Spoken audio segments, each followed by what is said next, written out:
Olá, irmãos, graça e paz, tudo bem com vocês? Hoje nós vamos falar sobre como sobreviver na grande tribulação. Você deve já, a partir de agora, começar a separar suplementos, arrecadar suplementos e separar eles para você poder se sustentar na grande tribulação. E se você conseguir já abandonar a sua casa a partir de agora, deixa tudo, arruma um lugar fora, para longe do sistema e se mude imediatamente. A pandemia está aí, a marca da besta já está aí, então nós temos que sobreviver durante a grande tribulação e também tem alguns lugares onde você possa comprar facas para sobreviver, armas para sobreviver, porque vai ter guerras, vai ter ataques no deserto, vão ter pessoas querendo roubar os seus bens, você tem que se proteger. Era assim no tempo de Josué, era assim no tempo antigo, as coisas vão voltar a acontecer. E também existe um curso para isso. Se você comprar o meu curso, que eu estou fazendo para vocês, é um preço barato, disponível para todos, vocês vão aprender a sobreviver no deserto. E é importante isso mesmo, porque a gente tem que aprender a viver como nas eras antigas, como os homens sobreviviam antigamente. E eu tenho um curso preparado para você. Irmãos, é por causa de todo esse lixo que eu vomitei aqui na frente de vocês que a linha pré-tribulacionista encontra força para pregar contra a verdade de Deus. Porque existem desequilibradas pessoas da linha pré-tribulacionista que vomitam essas coisas no ouvido das pessoas e elas caem. Elas não sabem nem sobreviver agora, nesse momento. Não sabem nem do que se alimentar, tanto literalmente como espiritualmente, e querem aprender como sobreviver lá no tempo da grande tribulação. Assim como existem desequilibrados na linha pré-tribulacionista, existem os desequilibrados na linha pós-tribulacionista. E tudo se converge nisso. O amor ao dinheiro. Quando a pessoa não está querendo vender os seus cursos nojentos de como sobreviver na grande tribulação, ela está pensando em sensacionalismo. E aí ela faz conteúdos que são acessados. Quando eu faço um conteúdo com um título mais ou menos sensacionalista, com uma capinha mais ou menos sensacionalista, as pessoas vêm correndo no vídeo. As pessoas são curiosas. Poucas querem aprender. 80% das pessoas que me seguem não estão comprometidas com a palavra de Deus. Eu sei disso. São poucas as pessoas que estão. São poucas até as que me ajudam. Então, irmãos, não se engane com a maioria, não se engane com os elogios. Toma cuidado com tudo isso. Então eu quero falar nesse vídeo aqui as problemáticas da linha pós-tribulacionista, tirando a parte calvinista, né? Porque os calvinistas são pós-tribulacionista, mas acaba não valendo de nada. A mensagem deles é porca do início ao fim, não vale nada. Mas eu quero falar das problemáticas da linha pós-tribulacionista, que são essas que eu já falei para vocês no início do vídeo, e a linha pré-tribulacionista. Você precisa de um equilíbrio. Vai chegar um tempo em que você não vai poder ficar se alimentando de qualquer coisa, entendendo qualquer coisa para você agir corretamente e poder ensinar a sua família. Você vai ter que se aprofundar na palavra de Deus. E agora é o momento de você se aprofundar na palavra de Deus, de você estudar por conta própria, não ficar apenas dependendo dos vídeos. Porque para assistir um vídeo bom, você vai ter que ter discernimento, você vai ter que ter um filtro para isso. E vocês já conhecem essas pessoas pervertidas que querem vender os seus cursos, seja lá o que for o curso. Curso não se vende se for a palavra de Deus. Não se vende. Principalmente aqueles que vão falar para você como sobreviver na grande tribulação. E aí, é claro, os pastores pré-tribulacionistas, quando encontram com isso, é um prato cheio para eles defenderem agora a linha pré. Porque eles vão dizer que a linha pós-tribulacionista é atormentadora. E sim, nesse ponto, eles estão certos. Se a linha pós-tribulacionista é isso, ela é atormentadora. E aí eles vão misturar com um monte de outras coisas. E aí, na verdade, vão enganar um monte de pessoas, porque vai chegar um momento em que você vai ter que saber viver fora do sistema. Vai chegar esse momento. Não tem como falar tudo num vídeo só. Eu vou separar isso para falar em outros vídeos, que vocês vão ver que mesmo com esses desequilíbrios da linha pós-tribulacionista, porque são pessoas que visam o sensacionalismo e o dinheiro, mesmo assim, essa linha é mais sensata do que a linha pré-tribulacionista e causa menos dano nas pessoas, espiritualmente e literalmente quando chegar a grande tribulação. Então vamos para os textos para não ficar somente nos argumentos que eu estou falando para vocês. Quando vocês virem um pré-tribulacionista ou um pós-tribulacionista falando isso, se desvia, que são pessoas insensatas, tolas, amantes do dinheiro e que só pervertem o evangelho de Cristo. Vamos para os textos, para ver se a linha pré-tribulacionista, ainda que se utilizando desses argumentos pós-tribulacionista, vamos ver se essa linha está correta.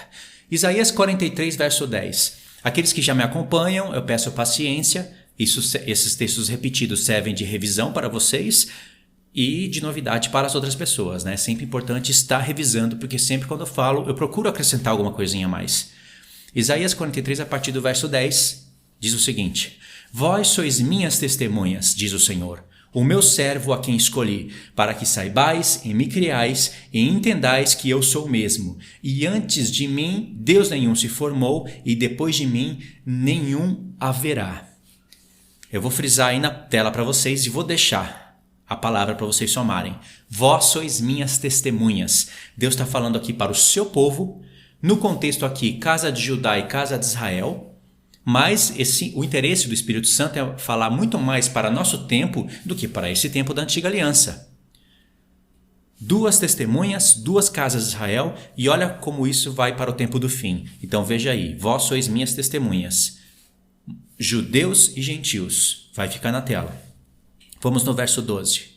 Eu anunciei a salvação, realizei e a fiz ouvir. Deus estranho não houve entre vós, pois vós sois minhas testemunhas, diz o Senhor, eu sou Deus.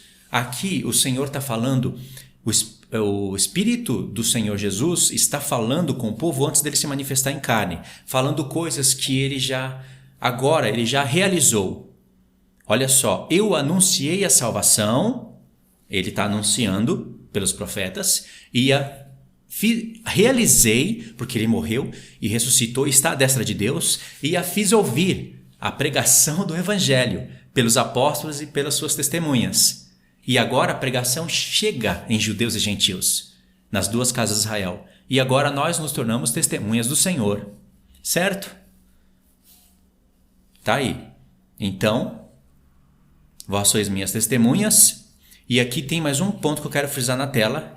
Deus estranho com vocês não ouvem. Esse Deus estranho é o que está lá no profeta Daniel e é o diabo a quem o anticristo servirá e o honrará. Deus estranho conosco não ouve. Certo? Verso 13. Ainda antes que houve dia, eu era, e nenhum há que possa livrar das minhas mãos. Agindo eu, quem impedirá? Aí tem aquela afronta lá em Apocalipse 13. Quem é semelhante à besta? Quem pode batalhar contra ela? Mas o Senhor fala que quando ele agir, quem é que vai impedir? Agora pula no verso 16 até o 21. Assim diz o Senhor, que outra hora preparou um caminho no mar nas águas impetuosas, uma vereda. O que fez sair o carro e o cavalo, o exército e a força, jazem juntamente lá e jamais se levantarão. Estão extintos, apagados como uma torcida. Aqui ele está falando dos egípcios que foram engolidos pelo mar, certo? Continua. Não vos lembrais das coisas passadas, nem considereis as antigas. Eis que faço coisa nova, que está saindo à luz. Porventura não o percebeis? Eis que porei um caminho no deserto e rios no ermo. Os animais do campo me glorificarão, os chacais e os filhotes de avestruzes, porque porei águas no deserto e rios no ermo. Deus frisou isso 2 vezes. Para quê? Continua lendo. Para dar de beber ao meu povo, o meu escolhido. O povo que formei para mim, para celebrar o meu louvor. O que o Senhor está falando aqui? Lembra lá no passado? Eu não dei água, não fiz brotar água das rochas e não alimentei o meu povo? Vocês não consideram isso? E vocês não estão vendo que essas coisas terão que se repetir? Então eu farei para o meu povo beber aonde? No deserto. Isso daqui não é passado, irmãos, é futuro. Compreenderam o mistério? Então aqui, de fato, as 2 testemunhas também estarão no deserto. As 2 testemunhas, quem são elas em poucas palavras? Uma porção de judeus, uma porção de gentios que recebem um espírito de Moisés e de Elias, e até mesmo o espírito duplicado, a porção dupla de Elias, e eles vão profetizar em Jerusalém. Eles vão para lá e vão dar suas vidas por amor ao Senhor, porque quem ama o Senhor está disposto a morrer por ele também. E eles vão salvar pessoas em Jerusalém. Outras pessoas e outras nações terão que ir para os desertos, para ficarem vivas até o fim. E lá o Senhor honrará o seu povo. É Ele que vai dar de comer, é Ele que vai dar de beber. Agora, o que nós temos que fazer quando chegar o tempo determinado, o Espírito Santo vai falar com muito mais clareza. Tem muitos textos aqui que eu poderia ler para vocês, o que nós deveríamos fazer quando chegar o tempo determinado, ainda não, mas eu vou deixar para outros vídeos. O que nós temos que fazer hoje é estudar, meditar e ensinar, avisar o povo, para que quando chegar o momento determinado, o povo de Deus já esteja avisado, sabendo o que tem que fazer e entrar em ação. Como que o povo vai entrar em ação se não sabe o que fazer? Por isso que a linha pré-tribulacionista barra a revelação. Porque eles acham que eles vão ser tirados antes, então eles não se preocupam muito com isso e eles até tiram sarro dessas coisas.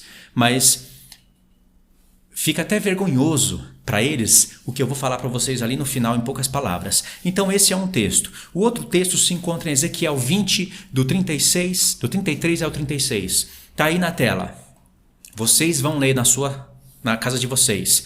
É a mesma coisa aqui, com outros acréscimos. Ezequiel 20, do 33 ao 36. Certo? Outro texto se encontra em Isaías 11, do 13 ao 16. Isaías 11, do 13 ao 16, está aí na tela. Eu também vou deixar no comentário fixo um lembrete e para vocês lerem algo ali na descrição do vídeo.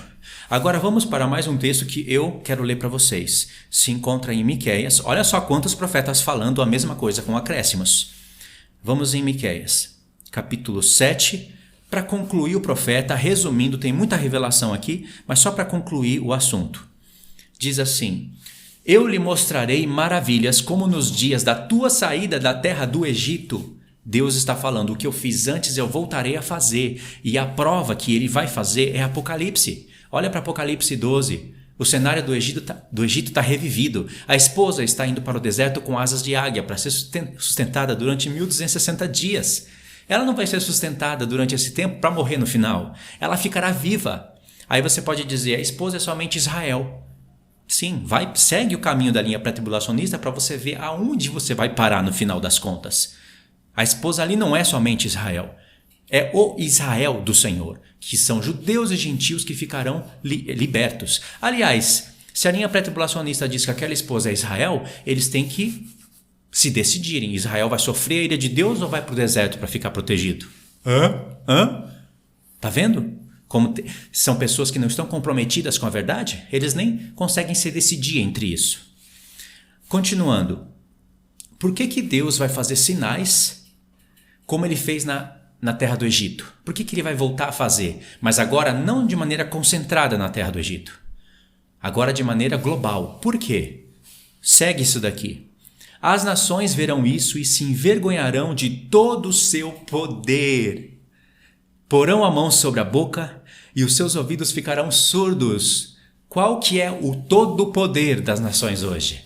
Energia, tecnologia, inteligência artificial, instrumentos que o espírito do anticristo usa e seduz os homens para eles trabalharem nisso, para que eles tenham poder para criar a imagem da besta. É os homens que criam a imagem da besta. Aí depois, através de uma virada do inimigo, ele vai fazer com que a imagem tenha fôlego de vida, e não tem como eu explicar isso agora. Eu sei explicar hoje, mas não tem como explicar isso agora. Eu já postei lá no Instagram sobre isso. E aí os homens farão uma imagem da besta. Drones, todas essas coisas. Como que o povo vai ficar no deserto sendo que tem drones? Não faz sentido, dizem os pré-tribulacionistas. Então o Senhor não sabia disso quando ele profetizou?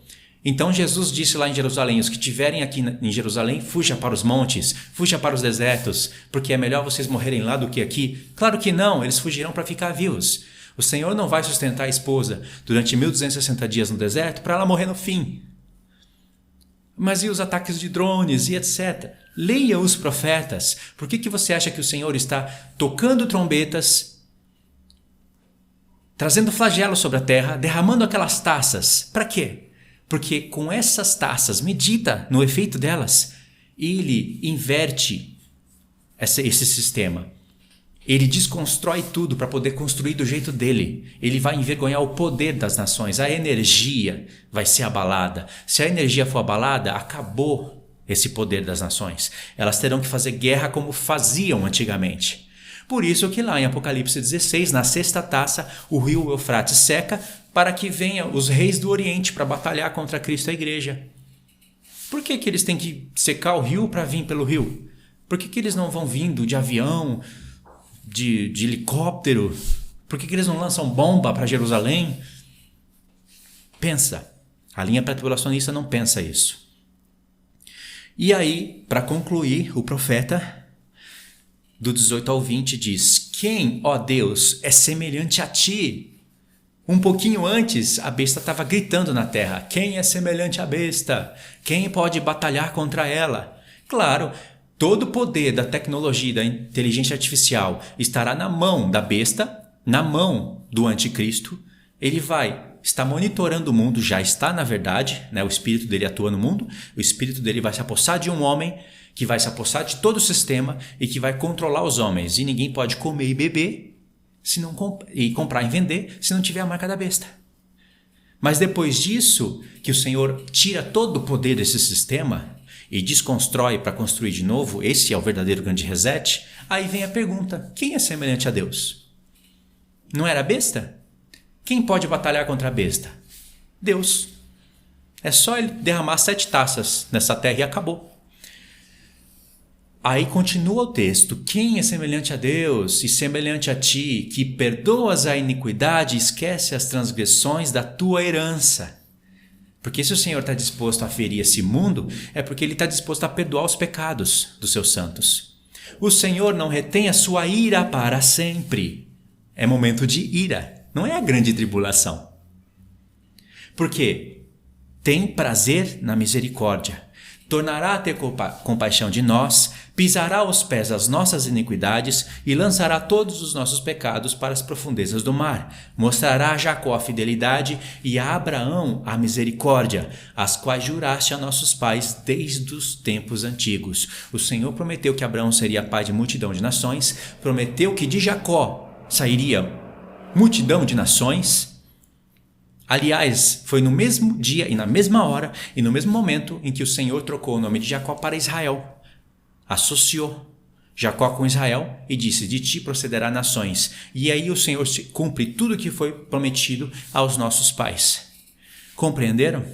Então, pensa o seguinte: a linha pré-tribulacionista diz que o povo vai ser arrebatado antes e quem ficar aqui na terra vai sofrer a ira de Deus. Até os cristãos, os que, aspas, não eram cristãos. E nem estão aptos a ser, porque nem eles vendo o arrebatamento pré-tribulacional, mesmo eles vendo, eles não tomam vergonha na cara. Então Deus precisa de 144 mil judeus literais, virgens, 12 mil de cada tribo, para pregarem o evangelho aqui, já que os cristãos que ficaram não têm vergonha na cara e não são aptos a pregar para as nações. Eles precisam ficar para pregar e eles são chamados de primícias. Ó, povo excelente. Ninguém pode cantar o cântico que eles cantam. Eles estão junto com o Cordeiro aonde quer que o Cordeiro vá. Mas a linha pré-tribulacionista vomita esse horror na sua cara. E muitos aceitam isso, acham bonito, bate palma ainda, né? Agora veja bem, a igreja é arrebatada antes, não é? Aí muitos deles nem sacam as coisas. Aí eles falam: todos que ficarem na grande tribulação, muitos falam, né? Todos que ficarem na grande tribulação vão ter que morrer. Por quê? Eles vão ter que sofrer a ira de Deus, comer o pão que o diabo amassou, vão ficar sem bodas, para depois eles ressuscitarem numa outra ressurreição e através de um outro arrebatamento irem reinar com Cristo. A palavra jamais diz isso. Nenhum santo, nenhum chamado para reinar ficará sem as bodas. E outra coisa, quem disse que todos vão morrer na grande tribulação? Diz os profetas, que eu não posso citar agora, o vídeo já está ficando grande, diz os profetas que vão restar nações. Como que essas nações vão restar nesse sistema aqui? Como? Porque ninguém pode comprar e vender, nem comer e beber se não tiver a marca da besta. E para as nações restarem, para entrarem no milênio, elas têm que comer e beber. Elas têm que estarem nos desertos. Tá vendo como a mensagem do deserto é real? E a mensagem pré-tribulacionista, ela é uma ferramenta nas mãos do diabo? Sim. E se você se você propaga isso, é você semelhante a um atalaia que está dando toque de trombeta errado. O Senhor cobrará da vida de todo atalaia que toca uma buzina dessa no ouvido dos cristãos. Agora, tudo bem, não tem nada. Eu quero ver quando chegar a grande tribulação. Qual será a reação desse povo? Quais serão as desculpas? Não é? Tem pessoas dando desculpa a partir de agora. Eu sou pré, mas estou preparado para ser pós. Isso é desculpa. Isso é desculpa de quem tem medo de errar. Se você acredita no que você prega, não tem essa de eu sou pré e estou preparado para ser pós. Não está preparado coisa nenhuma. Como é que você vai preparar os seus irmãos se você prega para eles uma falsa promessa? Eles não sabem nem o que fazer quando chegar o tempo da grande tribulação. E não pensa que eles vão começar a estudar quando chegar o tempo da grande tribulação, porque não vai ter tempo para estudar. É tempo de ação. Tá bom, irmãos? Eu finalizo o vídeo aqui. Tentei falar rápido, me esforçar ao máximo para o vídeo não ficar muito grande. Queria que vocês me seguissem lá no Instagram, se inscrevesse lá. Eu estou trabalhando na conta por lá também. E eu vou soltando os picadinhos de vídeos por lá também, tá bom? Deus abençoe, fiquem todos na paz do Senhor. Até o próximo estudo.